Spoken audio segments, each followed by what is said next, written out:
Good morning. Happy Saturday. All right, so it's maybe day 6 of doing this 30-day challenge to eat only chicken, potatoes, broccoli, in my case, turkey, and some coffees, decaf coffees. And weight loss is not about weight loss. Weight loss is about coping mechanisms, I think. Finding out what your coping mechanisms are, what your habits are, how you make your life function, how you deal with like difficult feelings or difficult situations. And so it's really not about weight loss. It's about like emotional, at least for me. I think there are some people out there who can just like make a choice about what they're going to eat and then do it. But I think for a lot of people, and me, eating is such an emotional thing, and I don't know. I've been doing a lot of sort of introspection, digging because I'm feeling uncomfortable. At the beginning of this challenge, I said like I would like to just embody the identity of a person who eats healthily and doesn't use food to manage stress or get through something that's difficult. And wow, am I not that person right now? And that's fine. It's like a means to discover what is really happening underneath the surface. So I have been struck by how frequently throughout the day I feel the tug to like go get something in the kitchen, or go, if I'm working at a coffee shop, go get a chocolate or a treat or a croissant or something. And certainly in the past, I've been a very healthy eater. And, I work at coffee shops. I've worked remotely for a number of years and had a habit of going into the coffee shop, ordering a 12-ounce latte, whole milk, no sugar, no sweeteners, just plain. And that being like my beverage, the ritual of starting my work day. And it would just get me into focus and flow. And that was it. That was my habit. But lately, I'm not doing caffeinated anymore because I'm in perimenopause and just can't handle it. But over the past 3 months, going into coffee shops I routinely go into, it was not one 12-ounce decaf latte. It was one 12-ounce decaf latte, and then 2 hours later, maybe a matcha latte. Again, unsweetened, whole milk, like, not a bad thing on its own. But 2 drinks is a lot of fat. Depending on what else you're eating throughout the day. And also, when things got stressful, it was like, I want a raspberry croissant with my latte, or I'm going to have 2 little chocolates with my drink. Sometimes I'd have like a decaf Americano with cream, with half and half. And then I would have a Buckeye, which, if you don't know what a Buckeye is, it's delicious. It's like a ball covered in chocolate, and the ball is made of sweetened peanut butter. Delicious. Anyway, so now we're talking about like 2 drinks plus 2 chocolates, and on a bad day, also raspberry croissant. The calories and the macros for that are not good.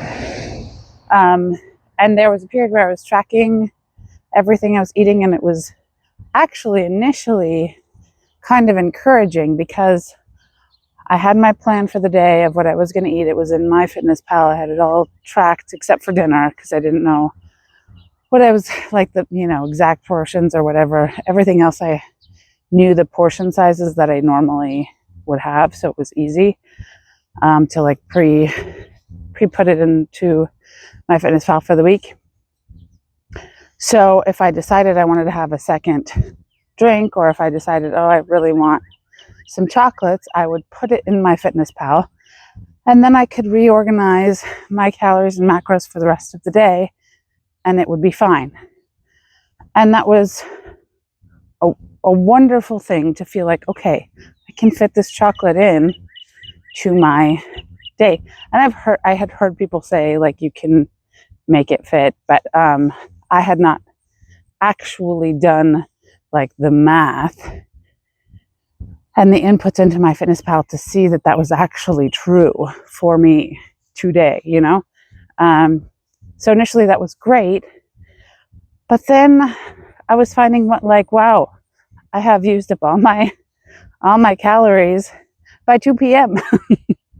So like no dinner, and in some cases, like it was just easier for me to not have dinner. I know some people don't eat breakfast and like don't want to eat breakfast, and I am 1,000,000,000% breakfast person. When intermittent fasting got super popular back a couple years ago, I tried it for like a week, and at that time I was doing like Muay Thai, kickboxing, mixed martial arts training. So high cardio, you're punching and kicking, not like the girl cardio kick class, but fighting, punching people in the face, fighting. Obviously everyone's got protective equipment on, but I did like one training session fasted. Whew, no, absolutely not. And I think it's come out since then. Obviously there's like different kinds of body types for like what works for you. My brother did that whole intermittent fasting thing for years. He wouldn't eat until like 11 a.m. and then he'd stop eating at 7 p.m. I think. And it really worked for him. He doesn't exercise at all, and he looked super fit. But for me, woman hormones, although I don't know what specifically it was, no, I could not function. I need to wake up and immediately put something into my body. For years, that was a cup of coffee. Like I would brew a pour over at home in my plastic pour over. Does anybody else feel like major regret for all the years you put hot boiling water through your plastic pour over? And then there was a period of time where I didn't have coffee because, Huberman said, delay your coffee, don't drink it right away. And I do think it spiked my cortisol. And then I just felt kind of like, what's the word? Jittery. And then I wouldn't eat for like maybe an hour after that. So there was a while I switched it and flipped it. Now, given the situation in my life, it's just easier. I really like the routine of waking up and heating the water.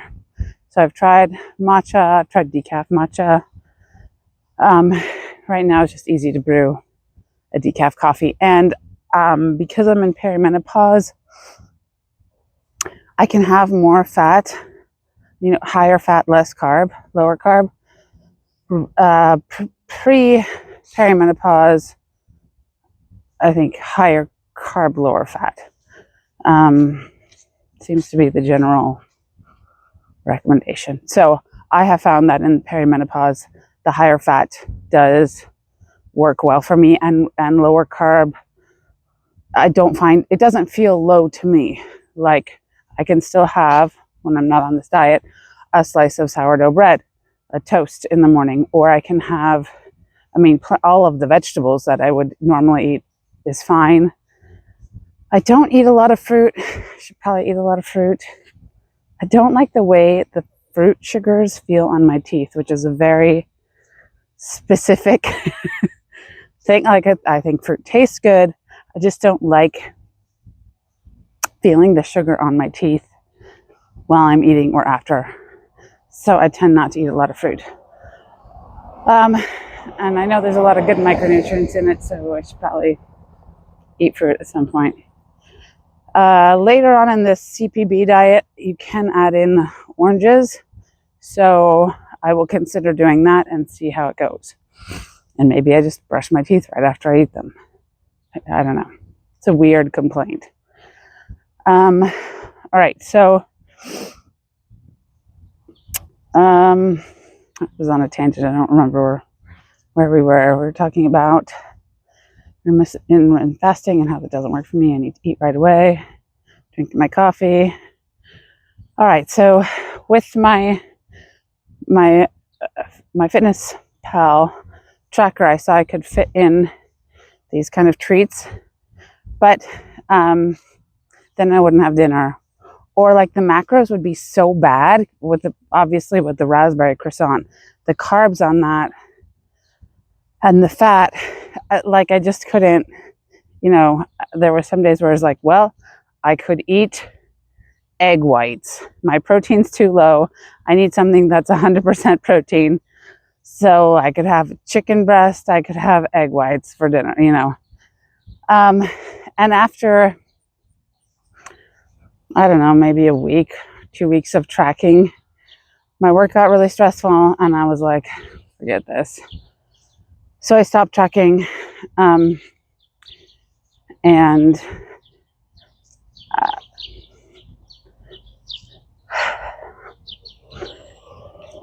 like the benefit of knowing that I could fit the chocolates in was sort of lost.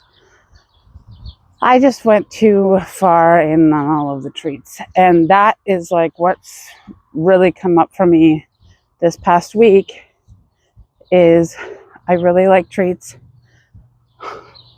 when I am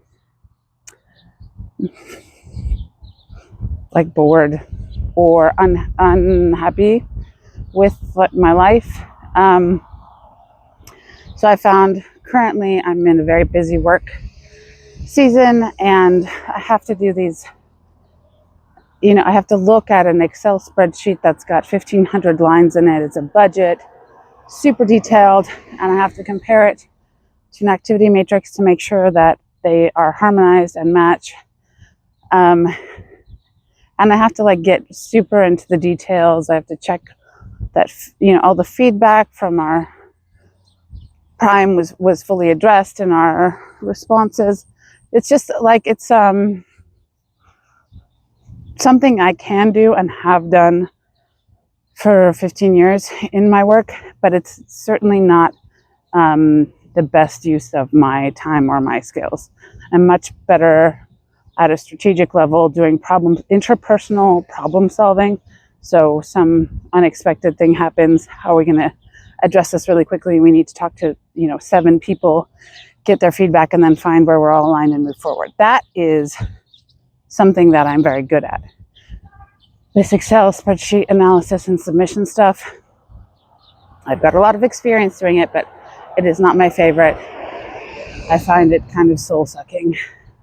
And in the past, I didn't mind doing it because I was really committed to the mission and I felt like I was really a part of the team.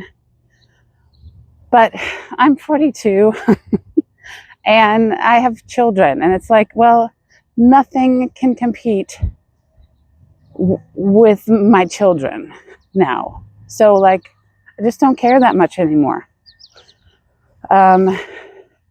Before I had kids, I was just so wanted to be a part of the team, and I was really invested in we're saving lives. Now I'm just I'll do this job. I'm glad, I'm not murdering children, right? Glad that I have a job that doesn't result in the death of children. But I just don't buy into the identity of it as much anymore. I also think I got super burned out And I have a lot of like pain from over giving, over functioning, just really like putting my all into this work, actually to the neglect of my children. And at that time I quit, and I haven't really processed all those feelings. Now, it's 4 years later, I have a new job doing the same kind of thing. I'm no longer running the project, which is great. I don't want that responsibility. It was a heavy burden to carry. Being responsible for 60 people's jobs. And, we didn't have approval. We were going to have to cut people.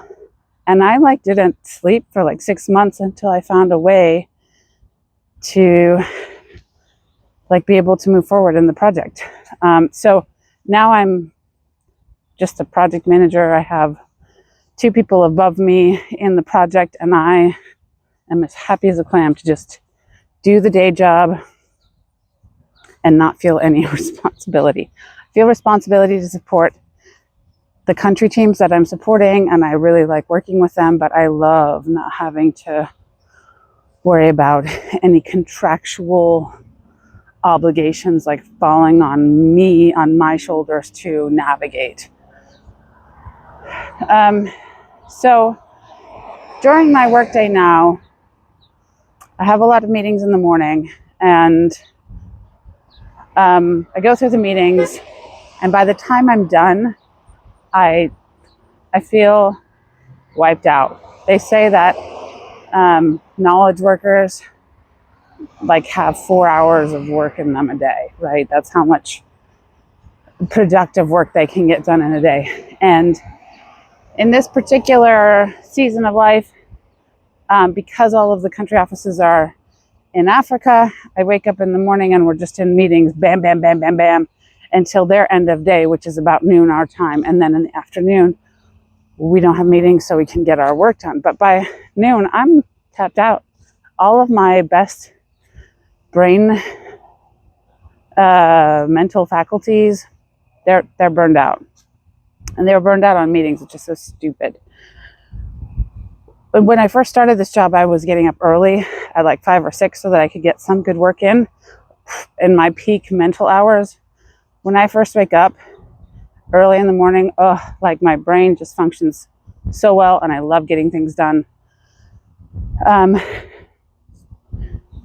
But I found I was not able to go to bed early enough with my kids. It just, the hours didn't work out, so I stopped doing that. And I feel a decline in my productive output because of that. And it is what it is. I just spent so many years over functioning and over giving. I'm now at this point where I will make sure that no one dies, nothing falls off the edge of the earth. We'll get it done, but I'm not going to work on a weekend. If I don't if I can at all not work in the evenings, I will.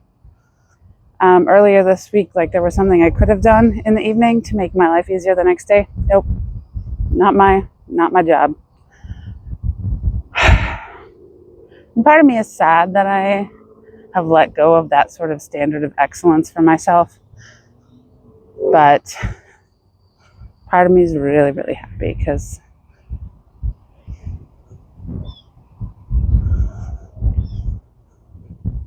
I'm important too, and my kids are important.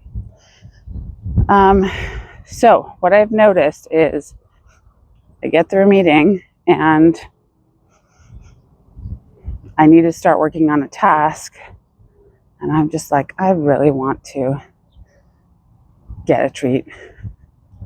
I really want some chocolate. I really want something to motivate me to open this stupid Excel spreadsheet. And I have that feeling multiple times a day. And last month I would have just gone and got the treat. It would have been, I'm going to use a not appropriate word. Just been like, fuck it. Fuck it. Give me the croissant. I cannot tolerate sitting in this seat one more second. And you want me to open an Excel spreadsheet right now? What are you going to give me to do that? So